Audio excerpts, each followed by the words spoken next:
Good morning, Nigerian. Good morning, Lagos. Welcome to another episode of Newspaper Review on Black TV at your favorite celebrity stand, Olatilewa Lawansin. You know how it's always been done.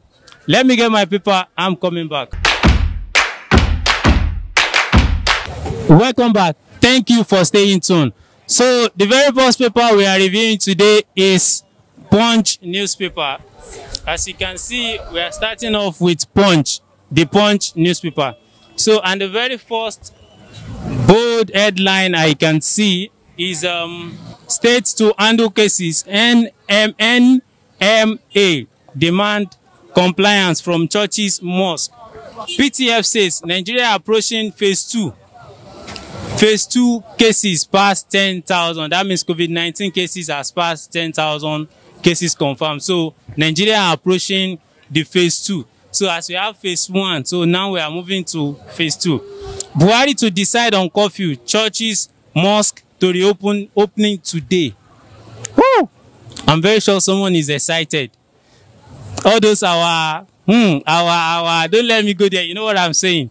So church and mosque will be reopening. So we'll be able to go and pray and then drop our offering and feasibility, you know what I'm saying now. So people that have been moving on. So I can see a very bold picture of what is actually going on in London. Fight police. You can see the picture. See, the picture is based on racism. So Ogun doctors strike politically motivated. Irresponsible. That's what Abiodun says. Ogun State government. That's what he said. Ogun doctors strike politically motivated, irresponsible. Lagos shortlist contractors for 4th Milan Bridge. Woo! So I think they're about to start our 4th Milan Bridge. We have 3rd Milan Bridge. So they're about to start a 4th Milan Bridge. Kudos to our governor, Babajide Sanwo-Olu. Thank you, sir.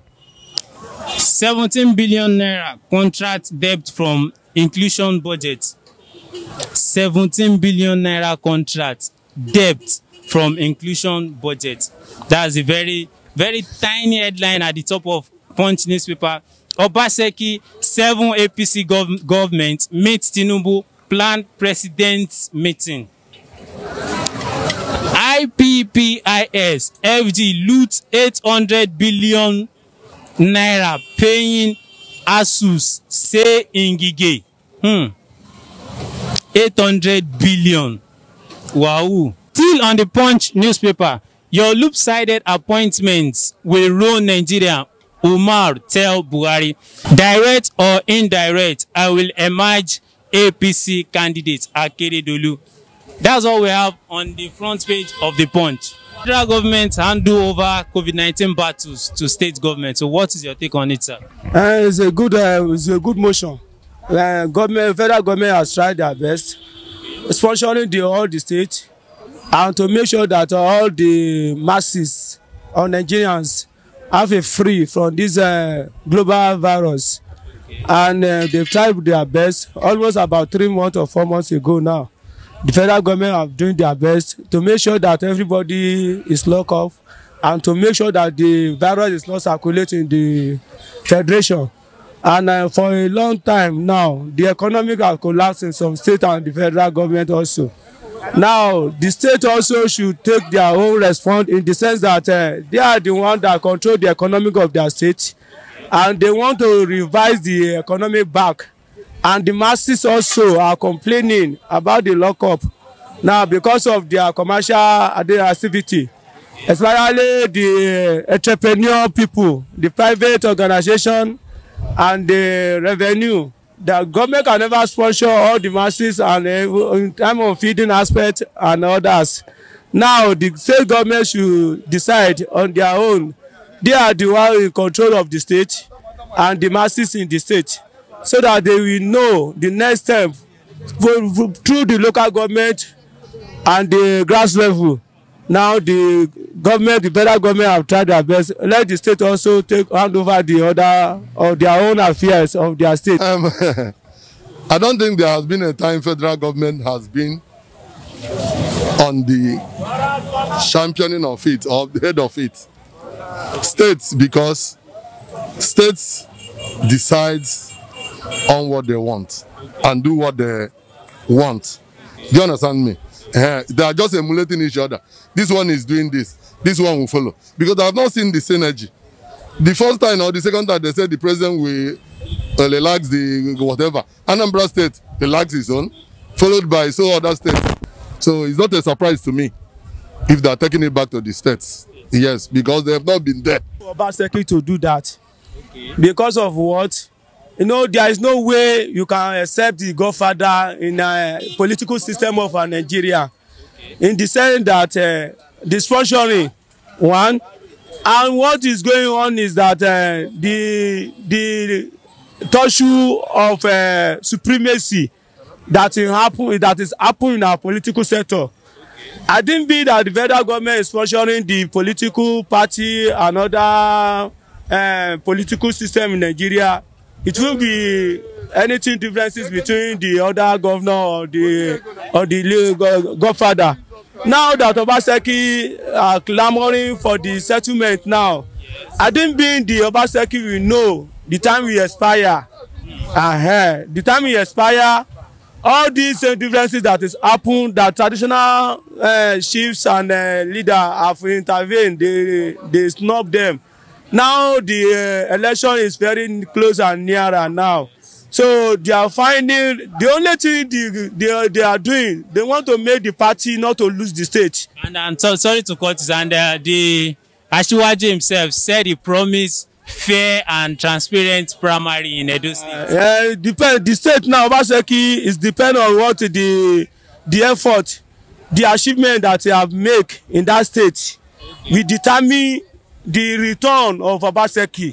If Obaseki perform very well, okay, there is no anything of fear or favor or any other party of the even when they are doing the direct or indirect election. So depend on the working committee of the party. But the only thing to save the party in collapse of that or to lose that state, that is the only point I make. I can even suggest that the major team or motion of that committee of reconciliation. I'm not.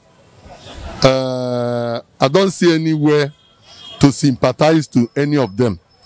All the meeting or whatever they are doing is just to strategize on how to favor them, not on how to favor the people of Edo State or people of Ondo State.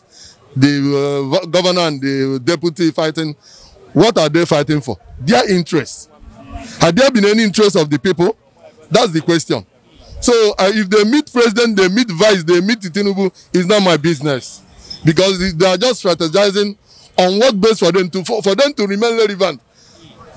If they have the love of the people at heart, we will know. We will know.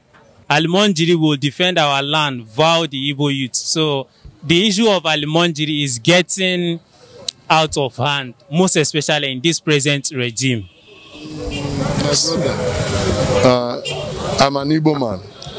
Since I was born, I don't think I have rested. We've not rested. We know we are fighting war. Mark my word. Do you understand? We are not going to rest. We know we have an enemy. It's just a matter of time. We know all these things will happen. And we are prepared by grace of God. We keep marching them strength by strength. Anyhow they want, let them continue to come. The world is watching. We move to their place. We rent shop, we rent house, we buy land. We build significant things. But they go to forest and camp, killing people. You are coming to somewhere with nothing. Nothing. You are coming with nothing.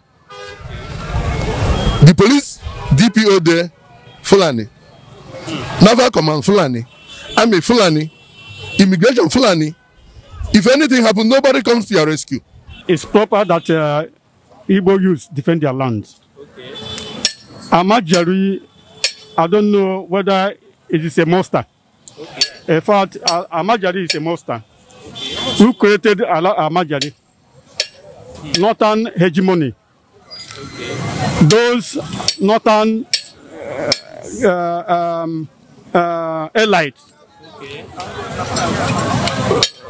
Northern Elite, they use these people to make money, and at the end of the day, they were dumped. Okay. Their men are allowed to marry hundreds of wives, born thousands of children, uncared for. Okay. Who care for the children?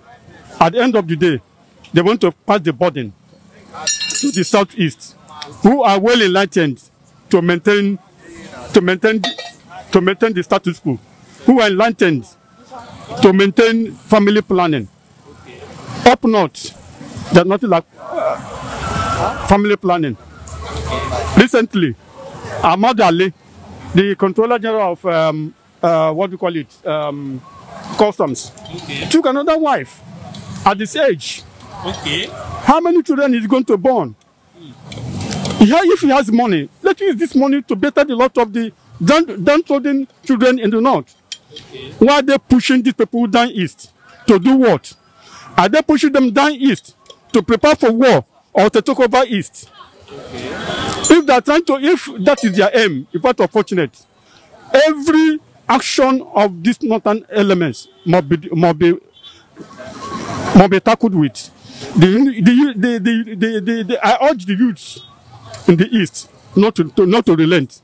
They should keep on fighting these monsters from the north, from taking over their land.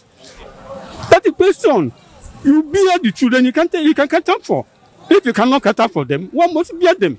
I'm bearing them. Well, we have how many states? 19 states in the north. Can the northern governors cut up for them instead of pushing them to the east to become menace? Okay. To become another thing in the east, to become beggars, or to become what? Or are they there, or are they stationed there in preparation for war? Because what they are trying to do now is to see any mistake from the youth to kill any of them or touch any of them. You will see Hausa youths or Northerners running for war. Why must be so? Nigeria is a federation. We should operate on that basis. Who told you we are one? Okay. 1914 amalgamation was a mistake. Okay. It was a hoax. If you look at the map of Nigeria, Nigeria stood on three poles. Okay. Basically 3 nations. Okay. We are brought together against our wish, and we have been managing to stay together. But the northern elements, they want us to stay together. And if they so want to attend Israel, okay, if you look at the policies of an average government that has gone and come, it tends to division of Nigeria.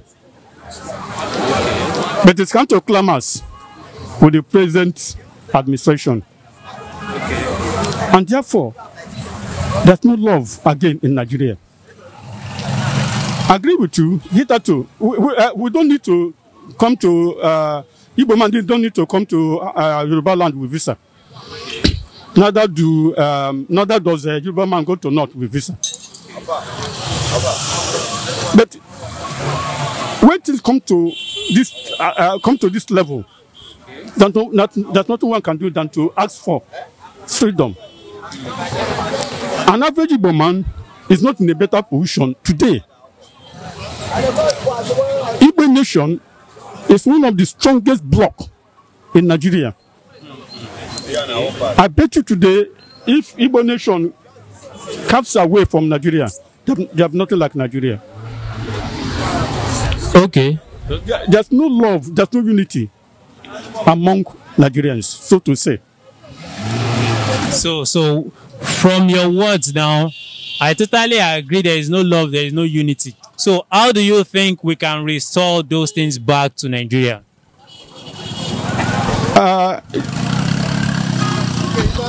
Things have fallen apart, and the center can never hold again. The only solution to Nigeria is to attend Israel. Nigeria has no solution to make for unity any longer. And every Igbo man is craving for his own country, and it's irreversible. There's no way you ask an average Igbo man to come to Nigeria or to answer Nigeria, he'll agree with you.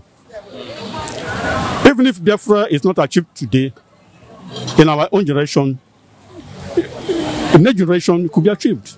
Well, I always like to be controversial because behind every controversial moment, there is always truth.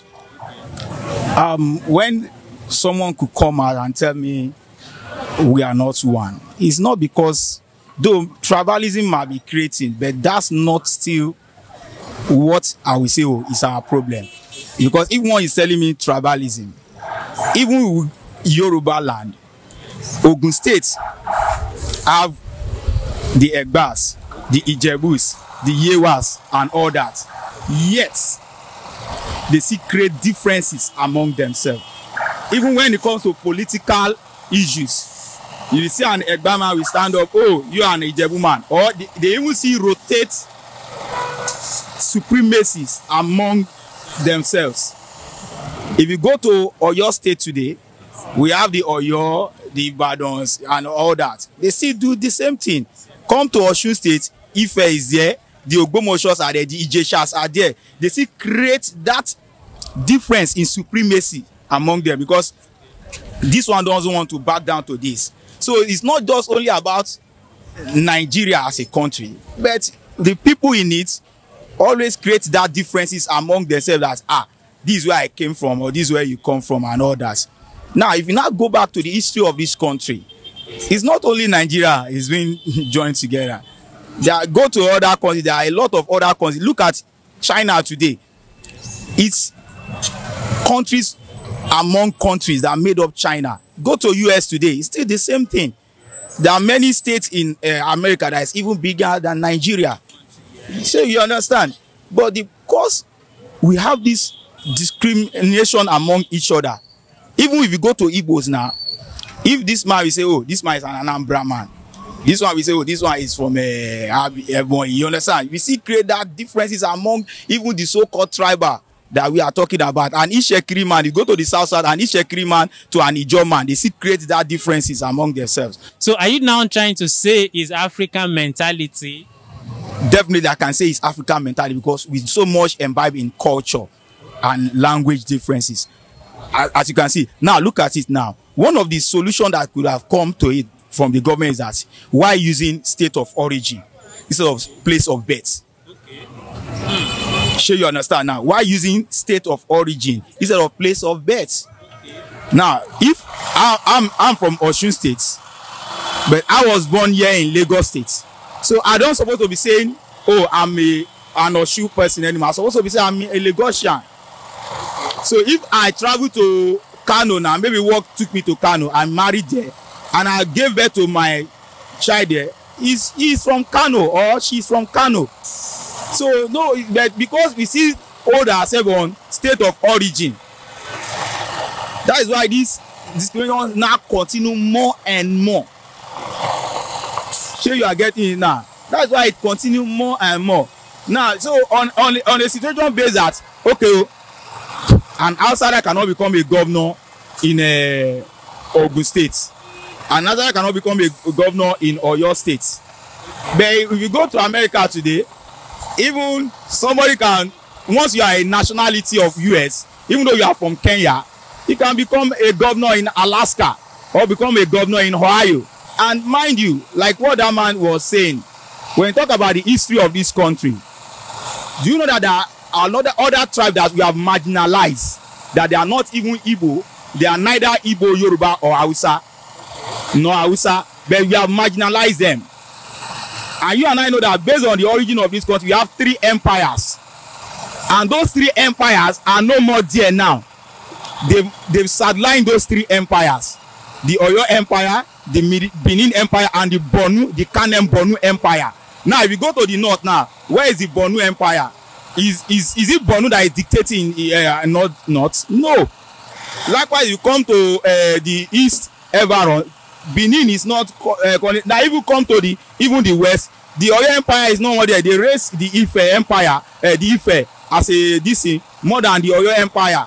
So they marginalized all the, and if they say Nigeria, those are the places that made up Nigeria.